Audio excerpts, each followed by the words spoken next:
इस वक्त दुनिया में एक आदमी ने खलबली मचाई हुई है और वो है डोनाल्ड ट्रंप। ट्रंप रोज सुबह उठते हैं, नया बम फोड़ देते हैं। ट्रंप के फैसलों से अमेरिका में तो हड़कंप मचाई हुआ है, पूरी दुनिया हिली हुई है। लेकिन जब ट्रंप ये सब कर रहे हैं तब एक ऐसी खबर आ गई जिससे खुद ट्रंप हिल जाएंगे। यह खबर ट्रंप के लिए उसी तरह की है जैसे हमारे यहां लोकसभा चुनाव के बाद नरेंद्र मोदी के साथ हो रहा था। कुछ लोग हमारे यहां ऐसे थे जो लोकसभा चुनाव के बाद हर महीने नरेंद्र मोदी की सरकार गिरवा रहे थे। कोई कह रहा था कि अगस्त में गिर जाएगी, कोई कह रहा है सितंबर नहीं पार कर पाएंगे, कोई कहा नहीं नहीं सितंबर कर गए तो क्या अक्टूबर में देख लेना एकदम नरेंद्र मोदी लड़खड़ा के गिर जाएंगे। लेकिन मोदी तो वही है जो गिराना चाह रहे थे, वो खुद गड्ढे में गिर गए। यही ट्रंप के साथ हो रहा है। मोदी के बाद ट्रंप निशाने पर आ गए ऐसा लग रहा है। अमेरिका में कुछ लोग माहौल बनाने लगे हैं कि ट्रंप की सरकार अब कुछ दिन की मेहमान है और अगले 30 दिन में ट्रंप की सरकार गिर जाएगी। विपक्ष के लोगों का दावा है कि अमेरिका की पब्लिक राष्ट्रपति ट्रंप से परेशान हो गई है और दूसरी तरफ ट्रंप सरकार में बगावत शुरू हो गई है। इन सारी बातों को देखते हुए ट्रंप सरकार 30 दिन की मेहमान है ऐसे दावे होने लगे जैसे यहां इंडिया में हो रहा था। ट्रंप के खिलाफ 30 दिन वाली भविष्यवाणी के पीछे जो तर्क दिए जा रहे हैं पहले उन्हें समझिए। अमेरिका में डेमोक्रेटिक रणनीतिकार जेम्स कार्वेल के मुताबिक ट्रंप सरकार अगले 30 दिन में गिर जाएगी।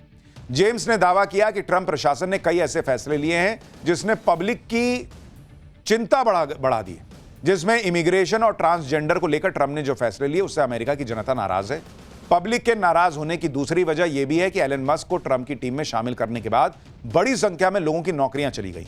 इसके अलावा एलन मस्क और एफबीआई चीफ काश पटेल में तनातनी हो गई है। कुछ दिन पहले ही ट्रंप ने भारतीय मूल के काश पटेल को एफबीआई का डायरेक्टर बनाया था। लेकिन काश पटेल ने एलन मस्क की बातों को इग्नोर करना शुरू कर दिया है। लेकिन बॉस, ये जो इकोसिस्टम कह रहा है कि ट्रंप की सरकार 30 दिन में गिर जाएगी, ट्रांसजेंडर के मुद्दे पर, इमिग्रेशन रोकने के मुद्दे पर, घुसपैठ रोकने के मुद्दे पर, या भाई हाथ खींच रहे हैं, ज्यादा खर्चा नहीं करेंगे। भाई ट्रंप तो यही सब वादा करके आए हैं। इसमें से कौन सी ऐसी चीज है जो बिना चुनाव में बताए हुए और आके शुरू कर दिए? पब्लिक ने इसी के नाम पे वोट दिया कि ये करिए बॉस, हमको यही चाहिए। हालांकि जेम्स कार्वेल वही आदमी है जो कुछ दिन पहले तक कमला हैरिस की जीत की भविष्यवाणी कर रहे थे। इससे पहले भी जेम्स कार्वेल ने हिलेरी क्लिंटन को अमेरिका का राष्ट्रपति बनने का दावा किया था। लेकिन अमेरिका में डीप स्टेट के लोग इस जेम्स कार्वेल की भविष्यवाणी को हवा दे रहे हैं। हालांकि ट्रंप ने इस पूरे माहौल पर तगड़ा जवाब दिया। ट्रंप ने कहा कि राष्ट्रपति चुनाव में लैंडस्लाइड जीत हासिल की है। सभी 50 राज्यों में रिपब्लिकन पार्टी की जीत हुई, जो एक रिकॉर्ड है। हमारे पास अब तक के सबसे अच्छे वोटिंग नंबर है। ट्रंप ने आगे कहा कि जिस डेमोक्रेट को जेम्स कार्वेल जैसे टूटे फूटे हारे हुए चलाते हैं, इनका दिमाग और शरीर कमजोर है, ये पागल हो रहे हैं, इन्हें यह नहीं पता कि अब करना क्या है। डेमोक्रेट ने अपना आत्मविश्वास और उत्साह खो दिया है, इन्होंने अपना दिमाग खो दिया है। भाई ट्रंप तो खुला बोलते हैं, कह रहे इनके पास बुद्धि खत्म हो गई है, हम अमेरिका को फिर से महान बनाएंगे। तो ट्रंप तो कह रहे हैं भैया हिसाब क्लियर है, उनकी सरकार कहीं नहीं जा रही, वो टिके हुए हैं, वो बने हुए हैं। जैसे यहां मॉल बना रहे थे वैसे वहां लोग बना रहे हैं। सीएजी की रिपोर्ट में कौन से ऐसे महाखुलासे हैं जो कह रहे या पूछ रहे कि क्या केजरीवाल की बाकी की जिंदगी अब जेल में कटेगी? शराब, दवा, शीश महल, केजरीवाल की वो फाइल जिसमें भयंकर कांड छुपे हैं वो खुल गए हैं क्या? मोहल्ला क्लिनिक का वो सच जिसे सुनकर पैरों तले जमीन निकल जाएगी, आज आपको वो बताऊंगा। शीश महल के वो नए राज जो केजरीवाल को दिल्ली में कमबैक करने ही नहीं देंगे, आज वो भी आपको बताऊंगा। मोदी शाह ने जो कहा वही हो रहा है। अब पंजाब में भी संकट में है क्या केजरीवाल? आपने सुना होगा, वक्त का पहिया ना घूमता ही घूमता है, लेकिन केजरीवाल के लिए वक्त का पहिया चक्कर घिन्नी बन के कुछ ज्यादा ही तेजी से घूम रहा है। जिस रामलीला मैदान ने पॉलिटिक्स में एंट्री कराई, उसी रामलीला मैदान में इस बार वो जा तक नहीं पाए शपथ ग्रहण हुआ बीजेपी वालों का। जिस विधानसभा से लोगों को उठा उठाकर बाहर फेंकवाया, उस विधानसभा से पब्लिक ने बाहर कर दिया। और जिस सीएजी की रिपोर्ट पर हंगामा मचाकर कांग्रेस को खत्म किया, शीला दीक्षित को हराया, सत्ता में आए, उसी सीएजी की आज आई रिपोर्ट ने केजरीवाल का भविष्य अंधकार में धकेल दिया। मतलब बॉस गजब पलट गया है टाइम केजरीवाल का। ऐसा दिन आ गया कि खुद अरविंद केजरीवाल पर खुलासे हो रहे हैं, खुद अरविंद केजरीवाल की फाइलें खुल रही हैं। जिस सीएजी की रिपोर्ट दिखाकर केजरीवाल की राजनीति शुरू हुई थी, आज उसी सीएजी की रिपोर्ट से दिल्ली में ऐसा तूफान आ गया जिस तूफान में भविष्यवाणियां हो रही हैं कि बॉस अब केजरीवाल ऐसा जेल जाएंगे कि बाकी जिंदगी जेल में कटेगी। और इस बार जेल गए तो जेल मंत्री भी उनकी पार्टी का नहीं होगा, तो सत्येंद्र जैन को जो मसाज वसाज मिल रहा था वैसी कोई स्थिति वहां पे होगी नहीं। सबसे बड़ी विडंबना तो यह है कि जो लोग नैतिकता, पारदर्शिता, ईमानदारी की दुहाई देते थे, जिन पर इन्हीं वजहों से पब्लिक ने इतना भरोसा किया कि दो बार बम्पर जीत दिलाकर कुर्सी पर बिठाया, उन लोगों ने कभी इन सीएजी रिपोर्ट्स को सामने नहीं आने दिया। भाई, ये रिपोर्ट सामने तब आई जब दिल्ली में सरकार बदली, पब्लिक ने इनको कुर्सी से हटाया, बीजेपी के मुख्यमंत्री बना और उसने पीएम मोदी ने जो वादा किया था उसको निभाया। क्योंकि आप देखिए, केजरीवाल सरकार ने 7 साल तक सीएजी की रिपोर्ट दबा के रखी। अगर कोई गड़बड़ी नहीं थी, बहुत ईमानदार थे, तो सीएजी की रिपोर्ट क्यों नहीं दिखाई? आप तो सीएजी की रिपोर्ट पे हंगामा काट देते थे। विधानसभा में सीएजी रिपोर्ट को पेश ही नहीं होने दिया गया। आज विधानसभा में शराब नीति पर सीएजी की रिपोर्ट आई है। सीएजी की रिपोर्ट के मुताबिक शराब नीति की वजह से 2000 करोड़ रुपए का घाटा हुआ सरकारी खजाने को। अभी विधानसभा में सीएजी की 13 रिपोर्ट और रखी जानी है। सीएजी की सारी रिपोर्ट इसी विधानसभा सत्र में आ सकती है। मतलब आप सोचिए बॉस, जो आदमी ये बोल के पॉलिटिक्स में आया हो कि मैं पॉलिटिक्स बदल दूंगा, मैं पारदर्शिता लाऊंगा, मैं ईमानदारी की पॉलिटिक्स करूंगा, उसके राज में 7-7 साल तक सीएजी की रिपोर्ट नहीं आने दी गई। और क्यों नहीं आने दी गई, वो अभी सीएजी की रिपोर्ट में जो लिखा है वो बताऊंगा, आपको समझ में आ जाएगा। सीएजी की इन्हीं रिपोर्ट्स को लेकर दिल्ली की राजनीति में भयंकर बवाल आ गया, क्योंकि सीएजी की रिपोर्ट में ऐसी ऐसी बातें लिखी हैं जिन्हें सुनकर आपके होश उड़ जाएंगे। क्या शराब नीति, क्या मोहल्ला क्लिनिक, क्या शीश महल, सीएजी की रिपोर्ट के अंदर जो लिखा है उसे देखकर आप अपना माथा पीट लेंगे कि कैसे ये व्यक्ति जो है वो नेताओं को, दूसरों को कोस कोस के पॉलिटिक्स में आए और ये खेल कर रखा था अंदर ही अंदर। आज सीएजी की रिपोर्ट सामने आने पर जब ये खेल खुला है तो हंगामा कर रहे हैं। दिल्ली में कैसे आज सीएजी की रिपोर्ट पर बवाल हुआ, उसका ट्रेलर देखिए, फिर पूरी पिक्चर मैं दिखाता हूं सीएजी वाली। करिए, ये 5 मेंबर को पूरे दिन के लिए सदन से निष्कासित किया जाता है।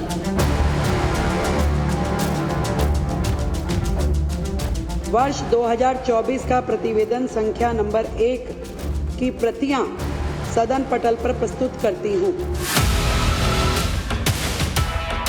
मुझे नहीं लगता कि केजरीवाल ये पूरे जीवन में जेल से बाहर निकल पाएगा।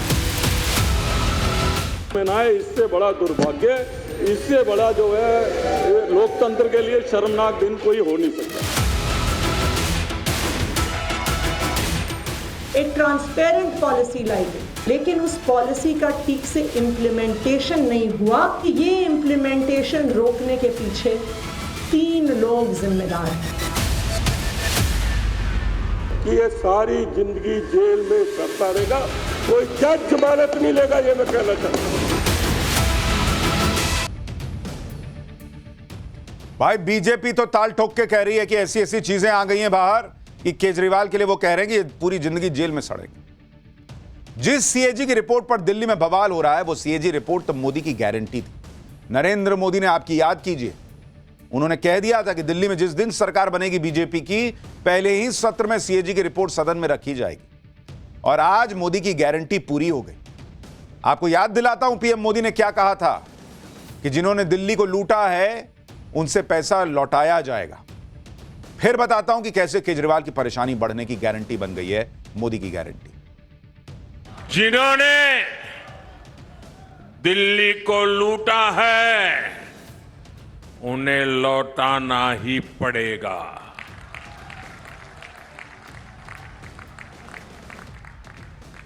विधानसभा के पहले सत्र में ही सीएजी की रिपोर्ट टेबल पर रखी जाएगी। मैं आपकी अनुमति से राष्ट्रीय राजधानी क्षेत्र दिल्ली सरकार से संबंधित भारत के नियंत्रक एवं महालेखा परीक्षक का दिल्ली में शराब के विनियम और आपूर्ति पर निष्पादन लेखा परीक्षा प्रतिवेदन वर्ष 2024 का प्रतिवेदन संख्या नंबर 1 की प्रतियां सदन पटल पर प्रस्तुत करती हूं। मोदी की इसी गारंटी से आम आदमी पार्टी अब कांप रही थी कि भाई केजरीवाल की फाइल खुल जाएगी तो क्या ही होगा, सबको समझ में तो आता ही रहा होगा। भाई 7 साल से दबा के बैठे हैं, खुद तो पढ़े ही होंगे कि फाइल में क्या है। इसलिए आज जब सीएजी की रिपोर्ट विधानसभा में पेश होनी थी तो पहले से ही आम आदमी पार्टी ने हंगामा करना शुरू कर दिया। एलजी का अभिभाषण जैसे ही शुरू हुआ, आतिशी समेत आम आदमी पार्टी के विधायकों ने नारेबाजी शुरू कर दी। अंबेडकर और भगत सिंह की तस्वीरें लेकर आम आदमी पार्टी के विधायक हंगामा ये कर रहे हैं। 5 मेंबर को जबकि कल ही हमने आपको पाठशाला में दिखाया था कि यह मुद्दा था भी नहीं, फोटो लगी हुई थी, लेकिन इनको तो हंगामा करना था। जब इस तरह से लगातार हंगामा होने लगा तो स्पीकर विजेंद्र गुप्ता को भी पुराने दिन याद आ गए, जब बीजेपी के विधायक कोई बात करते थे तो यही लोग उनको घसीटकर सदन से बाहर निकलवा देते थे। बीजेपी के विधायकों को उठा उठाकर मार्शल से आम आदमी पार्टी की सरकार में फिकवाया जाता था। आज वही विजेंद्र गुप्ता स्पीकर बनकर बैठे हैं तो उन्होंने भी आम आदमी पार्टी के विधायकों को बाहर निकलवा दिया। एक बार देखिए सदन के अंदर क्या हंगामा हुआ है, फिर आपको बताता हूं सीएजी की रिपोर्ट की फाइल में क्या है। विशेष रवि, सोमदत्त, संजीव झा, इनको सबको बाहर करिए, बाहर करिए इनको।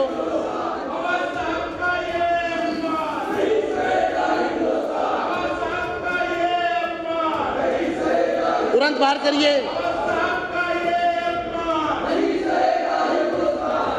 अनिल झा को पूरे दिन के लिए, जरनैल सिंह को पूरे दिन के लिए, विशेष रवि को पूरे दिन के लिए, सोमदत्त को पूरे दिन के लिए, ये 5 मेंबर को पूरे दिन के लिए सदन से निष्कासित किया जाता है।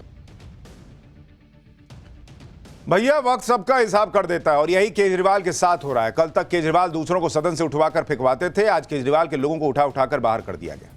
हिसाब तो इस बात का भी होगा कि पिछले 10 से 12 साल में दिल्ली के अंदर जो भयंकर भयंकर कांड हुए, क्या दवा, क्या शराब, क्या शीश महल बॉस, गजब सरकार चली है दिल्ली में।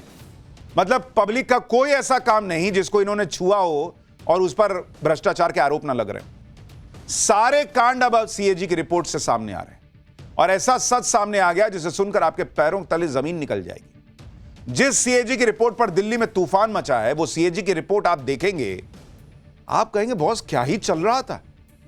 कितना प्रचार किया जाता था कि दिल्ली में education model world class, health model world class.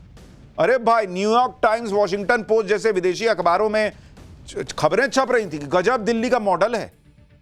उस मॉडल की कहानी सीएजी की रिपोर्ट से पता चल रही है। जैसे मोहल्ला क्लिनिक पर सीएजी की रिपोर्ट में खुलासा हुआ कि इनमें ऐसी ऐसी बेसिक चीजें भी नहीं हैं जिनमें कई चीजें तो आपको आपके घर में मिल जाएंगी। जैसे 57 मोहल्ला क्लिनिक में ग्लूकोमीटर तक नहीं था भाई। 45 मोहल्ला क्लिनिक में एक्सरे व्यूअर नहीं है भाई। लगा एक्सरे लगा के देखते हैं ना कि भाई एक्सरे में क्या निकल, वो देखने के लिए मशीन नहीं है। 18 मोहल्ला क्लिनिक में थर्मामीटर नहीं था। आप सोचिए, इस मोहल्ला क्लिनिक का ढिंडोरा पीटा जाता था, थर्मामीटर नहीं बुखार नापने के लिए। 12 मोहल्ला क्लिनिक में वजन मापने की मशीन नहीं। 11 मोहल्ला क्लिनिक में बीपी जांचने की सुविधा नहीं। जबकि आप किसी डॉक्टर के पास जाइएगा तो कहता है कि पहले इनका बीपी और वजन चेक करो फिर आगे की बात करते हैं। बीपी नापने की जगह की व्यवस्था नहीं। 2 मोहल्ला क्लिनिक तो ऐसे निकले जहां डॉक्टर के पास स्टेथोस्कोप होता है वो भी नहीं। अरे भाई, आदमी किसी ड्रामे में भी डॉक्टर बनता है तो गले में स्टेथोस्कोप लटका लेता है कि उससे डॉक्टर लगेंगे। इन्होंने ऐसे डॉक्टर बैठाए जिनके पास स्टेथोस्कोप नहीं। क्या वो नापेगा, क्या समझेगा आपका क्या हाल है। ये है मोहल्ला क्लिनिक, ये सीएजी की रिपोर्ट में। जब बेसिक चीजें ही नहीं थी तो इलाज कैसे होता होगा आप सोच जाइए। क्योंकि सीएजी की रिपोर्ट से तो यह भी पता चला कि कई मोहल्ला क्लिनिक ऐसे थे जो डॉक्टर और स्टाफ की कमी की वजह से महीने के 30 दिन में 23 दिन बंद रहते थे। 23 दिन, 30 दिन का महीना, 23 दिन मोहल्ला क्लिनिक बंद है और उसका मॉडल बिक रहा है न्यूयॉर्क टाइम्स में। सिर्फ इतना ही नहीं, यह भी खुलासा हुआ कि 70% मरीजों को 1 मिनट से भी कम समय का वक्त मिलता था कंसल्टेशन के तौर पे। 1 मिनट। ऐसा कौन महान डॉक्टर बैठा था जी कि 60 सेकंड में देखा और बोला कि हाँ ये जाओ निकलो। या तो उसके पास कुछ था ही नहीं, ना थर्मामीटर है ना ग्लूकोमीटर है, कुछ है ही नहीं, वजन मापने की मशीन नहीं, क्या चेक करता। तो पूछता होगा ठीक हो, नहीं हो जाओ भगवान ठीक करेंगे, ऐसा कुछ करता होगा। नहीं तो समझ में नहीं आता होगा। आप सोचिए, गरीब आदमी मोहल्ला क्लिनिक जा रहा है और उसका इलाज कैसे हो रहा है, भेड़ बकरी जैसा कि 1 मिनट में निकलो निकलो बाहर निकलो। 60 सेकंड में डॉक्टर मरीज को देख लेता है। 60 सेकंड में तो नाम और उम्र पूछने में निकल जाते हैं। डॉक्टर क्या ही देखता होगा मरीज को, शक्ल देखने जाता था क्या, दिखाने जाता था क्या मरीज। यह है मोहल्ला क्लिनिक जो चल रहा था। जिस मोहल्ला क्लिनिक का यह हाल है उसका डंका बजवाते थे भाई केजरीवाल। विदेशी अखबार वॉशिंगटन पोस्ट पढ़िए, सोचिए कैसे इकोसिस्टम काम करता है। पुरानी हेडलाइन दिखा रहा हूं आपको, इसमें लिखा है what new Delhi free clinic can teach America about fixing it's broken health care system. ये लोग भारत के पत्रकारों को, इंडिया अलायंस वाले कुछ लोग जो है वो गाली देते हैं। जिस मोहल्ला क्लिनिक में 30 दिन में से 23 दिन छुट्टी हो, 60 सेकंड का मरीज को टाइम मिलता हो, थर्मामीटर ना हो, ऐसे मोहल्ला क्लिनिक का वॉशिंगटन पोस्ट छाप रहा था कि अमेरिका को सीखना चाहिए कि बाप रे बाप केजरीवाल जी क्या मोहल्ला क्लिनिक बनाए। यह था हिसाब किताब।